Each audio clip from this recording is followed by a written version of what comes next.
Could the Switch 2 have load times on par with the PlayStation 5 and the Xbox Series X? That isn't a question I thought I'd be asking, but in the recent episode of Nate the Hates podcast, he delved a little bit deeper into the reports from Gamescom about the Switch 2 and the demos it played. And in particular, he had one really interesting thing to say about the Breath of the Wild upscaled demo that we've been hearing so much about. Let's go ahead and play that clip real quick. So I do have a couple of things I'd like to add to the Zelda Breath of the Wild report that the Eurogamer article didn't specifically say. To my understanding, yes, Breath of the Wild was shown at Gamescom. It was shown running at 4K and 60 FPS, and this was paired with DLSS, and that is NVIDIA's AI upscaling feature. It's very impressive. We've seen it on PC now for a couple of years, and it's nothing short of magical. And we've also talked about DLSS over the last couple of years here and what it could really achieve on Nintendo hardware and how they will benefit from it if implemented on their hardware. But there was also another significant element that the Eurogamer report had omitted, and that is one of the key focus of the Zelda demo wasn't so much that it was running at a higher resolution and better frame rate. The actual focus of the demo was to illustrate improved load times.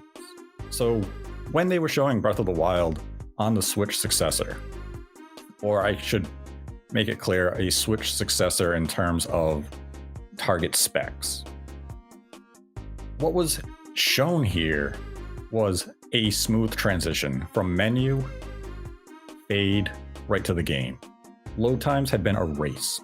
You heard it there. So Breath of the Wild at 4K 60 FPS, and what he stresses is that this was more of a technical demo, and he goes on to say that this does not mean that backwards compatibility is necessarily a thing, which contradicts, I don't want to say a report, but another purported report from a leaker who said that the Switch cartridges would work on the Switch 2. So there's a bit to weigh there. Now, in my opinion, Nate the Hate has a sterling track record. I don't think he really misses, and he's been right on a lot of occasions. We've had him here on the channel before to discuss other things.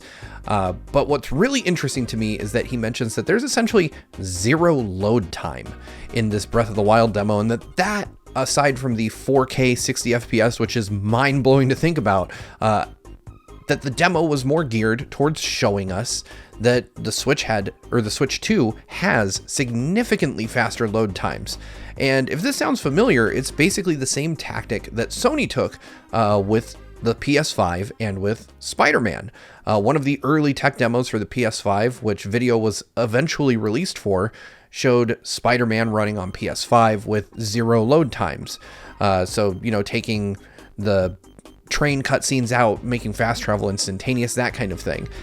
From the way Nate describes this is, you typically, when you start Breath of the Wild, you go to the start menu, you continue, you select your save, and then there is about a 15 to 20 second load time, depending on what area of the map you're loading into, where the logo for Breath of the Wild will slowly fill across the screen. And in this case, he's saying that it's just instantaneously dropping into the world after you select your save, which is a massive uptick in performance.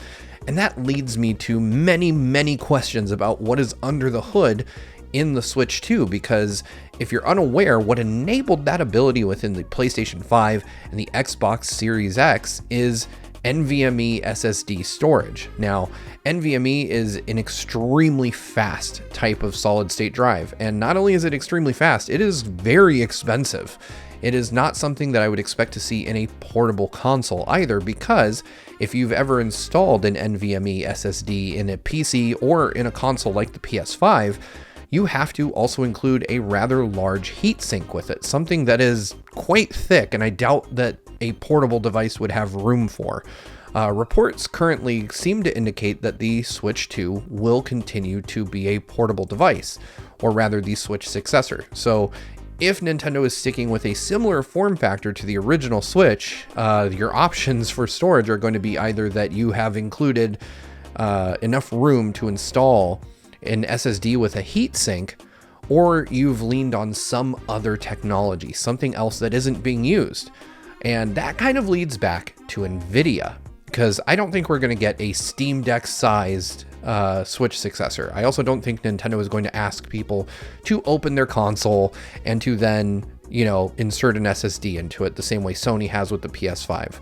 I think that is a little beyond what Nintendo typically wants people to do, though there is precedent for it. With the new 3DS, you did have to take the backplate off of the console to put in the SD card. But compared to installing an SSD, that's still pretty simple. So I don't think we're going to be seeing an NVMe slot that is user accessible within the Switch 2. Instead, I think that Nintendo is going to use yet another proprietary NVIDIA technology. And the timing on this couldn't be better, because NVIDIA back in July announced RTX IO, which is GPU accelerated storage technology. And this was primarily used for Ratchet and Clank on PC. That's actually what they announced it with, but it's also in use with Portal with RTX. And what it does is it enables even a bog standard PC to stream data faster, to load games quicker, to load in textures faster, and to generally speed up that whole process. Now, that is on PCs that are not bespoke, essentially NVIDIA products, right?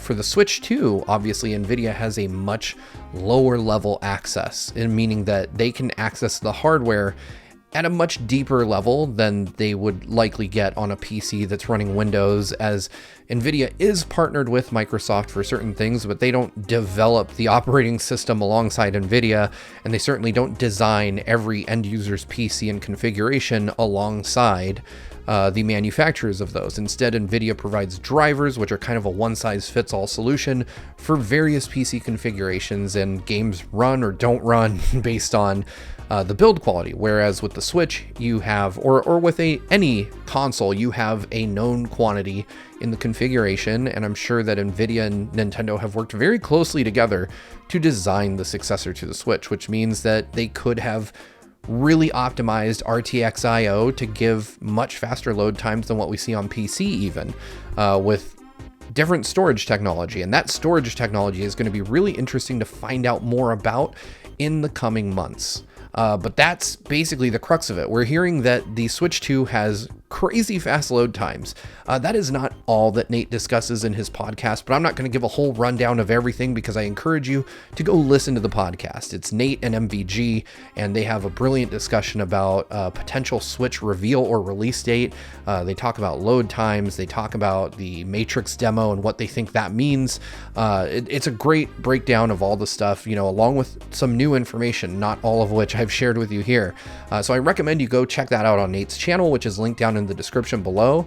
But let me know what you think. Do you think that the Switch is going to have PS5 level load times? Are we going to be in a world where we have instantaneous loading on a portable device? Because that would be insanely cool. That would really put this thing on par with current generation consoles, and that's not something I expected.